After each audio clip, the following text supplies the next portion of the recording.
Class 7. എടാ നിങ്ങൾക്ക് ഇന്നത്തെ എക്സാമിന് ഇമ്പോർട്ടന്റ് ആയിട്ട് ചോദിക്കുന്ന ഇംഗ്ലീഷിലെ വെരി ഇമ്പോർട്ടന്റ് ആയിട്ടുള്ള ഒരു ക്വസ്റ്റ്യൻ ഡിസ്കസ് ചെയ്യാനാണ് മിസ് വന്നിട്ടുള്ളത് കേട്ടോ. ഒരു ന്യൂസ് പേപ്പർ റിപ്പോർട്ടാണ്. നമ്മുടെ രഞ്ജീസ് മാജിക് ബാറ്റ് എന്നുള്ള ചാപ്റ്റർ നമ്മൾ അടിപൊളിയായിട്ട് പഠിച്ചതാണ്. സോ അതിൽ നിന്നും നിങ്ങൾക്ക് ഈ പ്രാവശ്യം ഒരു ന്യൂസ് പേപ്പർ റിപ്പോർട്ടാണ് വരാൻ ചാൻസ് ഉള്ളത് കേട്ടോ. അപ്പൊ കഴിഞ്ഞ എക്സാമിന് നിങ്ങളുടെ ഫ്രണ്ട്സിന്റെ എക്സാമിന് സ്പീച്ച് ആയിരുന്നു ചോദിച്ചിട്ടുണ്ടായിരുന്നത്, നമ്മുടെ രഞ്ജീനെ കൺഗ്രാജുലേറ്റ് ചെയ്യുന്ന രീതിയിൽ. പക്ഷെ ഈ പ്രാവശ്യം നിങ്ങൾക്ക് ചോദിക്കാൻ ചാൻസ് ഉള്ളത് ന്യൂസ് പേപ്പർ റിപ്പോർട്ടാണ്. സോ നമ്മൾ ക്വസ്റ്റ്യൻ നോക്കിക്കോളൂ. Write a news paper report highlighting Ranji's remarkable achievements in cricket, including his recent performance in the match against the Delhi school. Mention his contributions, the significance of his innings, and how he has become an inspiration for young cricketers. അപ്പോൾ ഇവിടെ നമ്മളോട് ചോദിച്ചിട്ടുള്ളത് രഞ്ജിയുടെ ആ ഒരു achievements, ക്രിക്കറ്റിൽ രഞ്ജി എന്ത് ചെയ്യുന്നുണ്ട്, അവന്റെ സ്കൂളും ഡൽഹി സ്കൂളും തമ്മിലുള്ള മാച്ചിൽ വളരെയധികം നല്ലൊരു വിജയം അല്ലെ, ഡ്രോ ആണെങ്കിലും അവൻ വളരെ അധികം നല്ല അടിപൊളിയായിട്ട് എന്ത് ചെയ്യുന്നുണ്ട്, റൺസ് എടുക്കുന്നുണ്ട്. അവന്റെ ആ ഒരു ഗ്രേറ്റ് സ്കോർ തന്നെ അവൻ അവിടെ എടുക്കുന്നുണ്ട്. സോ അതിനെ ആസ്പദമാക്കിയിട്ട് നമ്മളോട് ന്യൂസ് പേപ്പർ റിപ്പോർട്ടാണ് എന്ത് ചെയ്തിട്ടുള്ളത്, എഴുതാൻ വേണ്ടിയിട്ട് പറഞ്ഞിട്ടുള്ളത്. അപ്പോൾ ഒരു ന്യൂസ് പേപ്പർ റിപ്പോർട്ട് എഴുതുമ്പോൾ നിങ്ങൾ എന്തൊക്കെ കാര്യങ്ങളാണ് ശ്രദ്ധിക്കേണ്ടത്?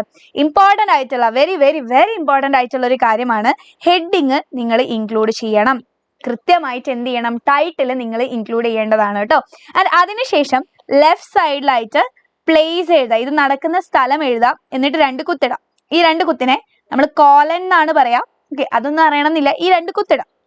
ഓക്കെ, പ്ലേസും ഡേറ്റും വേണമെങ്കിൽ എഴുതാം. ഇനി പ്ലേസ് കോമ ഡേറ്റ് എഴുതിയിട്ട് എന്ത് ചെയ്യാം, ഇങ്ങനെയും എഴുതാം. എന്നിട്ട് നമ്മുടെ കോണ്ടന്റ് എഴുതി തുടങ്ങാം. പക്ഷെ പ്ലേസ് ആണ് നിർബന്ധം, ഡേറ്റ് ഇല്ലെങ്കിലും കുഴപ്പമില്ല കേട്ടോ. അപ്പൊ ആദ്യം കൃത്യമായിട്ട് ഹെഡിങ് എഴുതാം. ആ ഹെഡിങ് വളരെ ക്യാച്ചി ആയിരിക്കണം കേട്ടോ. കാരണം എന്താ വെച്ചാൽ നമ്മൾ ന്യൂസ് പേപ്പർ റിപ്പോർട്ടൊക്കെ വായിക്കുമ്പോൾ, അല്ലെങ്കിൽ നിങ്ങൾ ന്യൂസ് ഒക്കെ വായിക്കുന്ന ആൾക്കാരാണെങ്കിൽ നിങ്ങൾക്ക് അറിയുന്നുണ്ടാവും. അപ്പോൾ നമ്മൾ എന്താണ് അതിന്റെ ഹെഡിങ് കണ്ടിട്ട് ആ ഹെഡിങ് എങ്ങനെയുണ്ട് അല്ലെ, അത് എത്രത്തോളം അട്രാക്റ്റീവ് ആണ് എന്ന് നോക്കിയിട്ടാണ്, അല്ലെങ്കിൽ അതെന്താണ് നമുക്കത് കാണുമ്പോൾ ബാക്കി വാർത്ത വായിക്കാൻ നമ്മളെ പ്രേരിപ്പിച്ചാലാണ് നമ്മളത് വായിക്കുക അല്ലെ. സോ അതുകൊണ്ട് തന്നെ ഹെഡിങ് വളരെ അട്രാക്റ്റീവ് ആയിരിക്കണം. എന്താണ് നമ്മുടെ വാർത്തയിൽ നടക്കുന്നത് എന്നുള്ളത് ആ ഒരു ഹെഡിങ്ങിലൂടെ തന്നെ എന്ത് ചെയ്യണം, ഒറ്റ നോട്ടത്തിൽ മനസ്സിലാവണം. പിന്നെ ബോഡി പാരഗ്രാഫിലേക്ക് വരികയാണ്. ബോഡി പാരഗ്രാഫിലേക്ക് വരുമ്പോൾ ശ്രദ്ധിക്കേണ്ട കാര്യം who, what, when, where, why, how. ഈ WH ക്വസ്റ്റ്യൻ, ഹു ആര്, വാട്ട് എന്ത്, വെൻ എപ്പോൾ, വേർ എവിടെ, വൈ എന്തുകൊണ്ട്, ഹൗ എങ്ങനെ. ഈ ക്വസ്റ്റ്യൻ്റെ ഒക്കെ ആൻസേഴ്സ് ഫസ്റ്റ് പാരഗ്രാഫിൽ ഉണ്ടാവണം. ന്യൂസ് പേപ്പർ റിപ്പോർട്ടിന്റെ ഫസ്റ്റ് പാരഗ്രാഫിന് നമ്മൾ ലീഡ് എന്നാണ് പറയാം. ആ ഒരു ലീഡിൽ ഈ WH ക്വസ്റ്റ്യൻസിന്റെ ഒക്കെ ആൻസർ ഉണ്ടാവണം. എന്താണ് നടന്നത്, എവിടെയാണ് നടന്നത്, എപ്പോഴാണ് നടന്നത്, ആർക്കാണ് നടന്നത്, എന്തുകൊണ്ടാണ്, എങ്ങനെയാണ്. ഈ ക്വസ്റ്റ്യൻ്റെ ആൻസർ ഒക്കെ എന്ത് ചെയ്യണം, ആ ഒരു ലീഡിൽ എന്ത് ചെയ്യണം, ഉണ്ടാവേണ്ടതായിട്ടുണ്ട് കേട്ടോ. സോ ആ ഒരു ലീഡിൽ തന്നെ ഫസ്റ്റ് പാരഗ്രാഫിൽ തന്നെ അത് നിങ്ങൾ ഇൻക്ലൂഡ് ചെയ്യാൻ ശ്രമിക്കുക. എന്നിട്ട് ലെസ് ഇമ്പോർട്ടൻ്റ് ആയിട്ടുള്ള, അത്ര ഇമ്പോർട്ടൻ്റ് അല്ലാത്ത ഡീറ്റെയിൽസ് പിന്നെ നിങ്ങൾക്ക് എന്ത് ചെയ്യാം, ഇൻക്ലൂഡ് ചെയ്യാം. സോ അങ്ങനെയാണെങ്കിൽ എന്ത് ചെയ്യാം, നമുക്ക് നമ്മുടെ ന്യൂസ് പേപ്പർ റിപ്പോർട്ട് ഒന്ന് നോക്കിയാലോ. Ranji shines as cricketing star Delhi.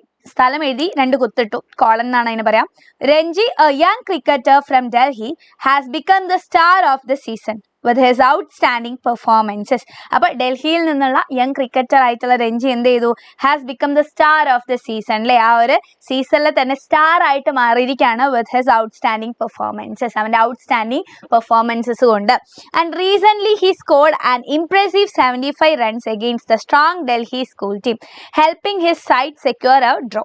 Okay, അങ്ങനെ ഇപ്പോൾ അടുത്ത് എന്ത് ചെയ്തിട്ടുണ്ട്, ഡൽഹി സ്കൂളുമായിട്ടുള്ള അല്ലെങ്കിൽ ഡൽഹി സ്കൂൾ ടീമുമായിട്ടുള്ള മത്സരത്തിൽ അവൻ 75 റൺസ് വരെ സ്കോർ ചെയ്തിട്ടുണ്ട്.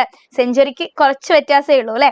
Helping his side secure a draw and the match played at saint Xavier school ground. Saint Xavier school ground എന്നായിരുന്നു മാച്ച് ഉണ്ടായിരുന്നത്. So Ranji hit a 6 on the very first ball he faced, setting the stage for his remarkable innings. And Ranji also played a key role in his school's victory with a 58-run knock in another crucial match. ഇതിന്റെ മുന്നേ ഒരു match നടന്നപ്പോഴും അവൻ എന്ത് ചെയ്തിട്ടുണ്ട്, 58ഓളം run അവൻ score ചെയ്തിട്ടുണ്ടായിരുന്നു. He credits his mentor Mr. Kumar for building his confidence, saying it's not the bat but the belief in yourself that makes the difference. Okay, so Kumar ആണ് അവന്റെ ഗൈഡ് ആയിട്ട് വരുന്നത്, അല്ലെങ്കിൽ അവന്റെ മെന്റർ ആണ്. സോ അദ്ദേഹത്തിന് അവൻ എന്ത് ചെയ്യുന്നുണ്ട്, അവനെ അല്ലെങ്കിൽ മോട്ടിവേറ്റ് ചെയ്തത്, ഇൻസ്പയർ ചെയ്തതിന് അദ്ദേഹത്തിനെ പറ്റിയിട്ട് പറയുന്നുണ്ട്. And he believes that there is അല്ലെങ്കിൽ എന്താ ഇറ്റ്സ് നോട്ട് ദ ബാറ്റ് അല്ല, but the belief in yourself that makes the difference. അല്ലെ, നിങ്ങൾക്ക് നിങ്ങളിൽ തന്നെയുള്ള വിശ്വാസമാണ് എന്ത് ചെയ്യുന്നത്, ആ ഒരു ചേഞ്ച് അല്ലെങ്കിൽ ആ ഒരു കോൺഫിഡൻസ് ആണ് നമുക്ക് ചേഞ്ച് കൊണ്ടുവരുന്നത്. With his consistent performances Ranji is quickly becoming a future star in cricket. So his journey is a great example of hard work and self belief. ഇത്രയും പറഞ്ഞുകൊണ്ട് നമുക്ക് എന്ത് ചെയ്യാം, നമ്മുടെ ആ ഒരു ന്യൂസ് പേപ്പർ റിപ്പോർട്ട് നിർത്താം കേട്ടോ. അപ്പൊ നിങ്ങൾക്ക് നോക്കിയാൽ തന്നെ അറിയാം, ആ ഒരു ഫസ്റ്റ് പാരഗ്രാഫിൽ നമ്മൾ എന്താണ്, ഫാക്ട്സ് ആണ് അല്ലെ, കൂടുതൽ അന്ന് നടന്ന കാര്യങ്ങൾ ഫാക്ട്സ് ആണ് എന്ത് ചെയ്തിട്ടുള്ളത്, നമ്മൾ ഇൻക്ലൂഡ് ചെയ്തിട്ടുള്ളത്. എന്താണ്, എവിടെയാണ്, ആർക്കാണ്, എന്താണ് സംഭവിച്ചതെന്നൊക്കെ നമ്മൾ പറഞ്ഞു. അതിനുശേഷമാണ് ലെസ് ഇമ്പോർട്ടൻ്റ് ആയിട്ടുള്ള ഡീറ്റെയിൽസ്, ഫാക്ട്സ് അല്ലാത്ത കാര്യങ്ങളൊക്കെ നമ്മൾ ഇൻക്ലൂഡ് ചെയ്തിട്ടുള്ളത്. സോ ഈ ഒരു കാര്യം നിങ്ങൾ ശ്രദ്ധിക്കുക എൻ്റെ മക്കളെ. എന്തായാലും ഇമ്പോർട്ടൻ്റ് ആയിട്ട് ഈ ഒരു ആൻസർ എന്തായാലും പഠിച്ചു വെക്കുക കേട്ടോ. നിങ്ങൾക്ക് എക്സാമിന് ഇമ്പോർട്ടൻ്റ് ആയിട്ട് വരാൻ ചാൻസ് ഉള്ള ഒരു ക്വസ്റ്റ്യൻ ആണ്. ആൻഡ് അതുപോലെ തന്നെ എല്ലാവരും എന്ത് ചെയ്യുക, നമ്മുടെ ഈ ഒരു വീഡിയോ ലൈക്ക് ചെയ്യുക, മാക്സിമം നിങ്ങളുടെ ഫ്രണ്ട്സിൻ്റെ അടുത്തേക്കൊക്കെ ഷെയർ ചെയ്യുക. താഴെ വാട്സപ്പ് കമ്മ്യൂണിറ്റീൻ്റെ ലിങ്ക് ഉണ്ടാവും, ആ ഒരു ലിങ്കിൽ ജോയിൻ ചെയ്തിട്ട് നിങ്ങൾ എല്ലാവരും വാട്സപ്പ് കമ്മ്യൂണിറ്റിയിൽ ജോയിൻ ചെയ്യുക. അപ്പോൾ നിങ്ങൾക്ക് നോട്ട്സ് ഒക്കെ കിട്ടുന്നതാണ് കേട്ടോ. ഓക്കെ, സോ അങ്ങനെയാണെങ്കിൽ all the best for your exam. Love you all. By.